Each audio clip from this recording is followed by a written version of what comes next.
A new study says pushing back school start times could improve student health and success. Action News Jax investigator Ben Becker spoke to frustrated local parents and uncovered the two things standing in the way of a change here in Jacksonville.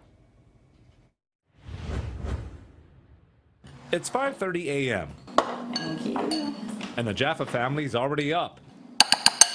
15-year-old Ellie gets a dose of vitamin C as she gets ready for school. I usually get up about at 5:51. 5:51. Yeah, I give myself one extra minute from 5:50.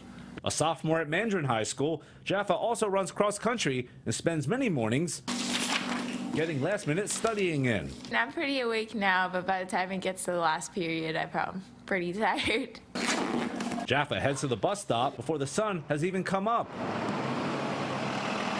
Getting to school by 7:15, the standard start time for most Duval County high schools. Children and teenagers in particular who aren't getting enough sleep have horrible health effects from that. Dr. Eric Villaredo is a pediatric neurologist and sleep medicine specialist at Nemours. While it's easy to say that this is because they should simply go to sleep earlier, we know that due to neurologic changes in the brain that happen when children enter puberty, their circadian rhythm gets pushed back by 2, sometimes 3 hours. According to a new study published in the journal Science Advances, later school start times are associated with more sleep and better performance in high school students. I'll have tests in the last period. I'll find that I'll, at the end, start rushing through because I'm just so tired. The Center for Disease Control and Prevention says almost 70% of teens aren't getting enough sleep. The official position of the American Academy of Pediatrics and American Academy of Sleep Medicine says middle and high school students shouldn't be in class before 8:30 a.m. 1 hour difference would be huge. I asked the Duval County School District if it's considered pushing back start times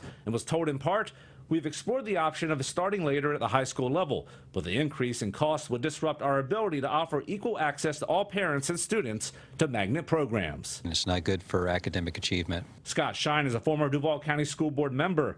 He says pushing back start times will cost $3 to $5 million per year because they need more buses and drivers to meet the demands of magnet school transportation. The cost may sound like a lot, but it's just 0.2% of the district's $1.7 billion budget. The money is there. The school district would have to not fund other programs that are currently being funded to do the transportation. While Duval high schoolers are already in class, St. Johns County students are still in bed. High schools in Florida's highest rated school districts start at 9:15. Stav Salzman is a sophomore at Creekside High. He tells me those 2 extra hours make a huge difference. You have more time to get ready.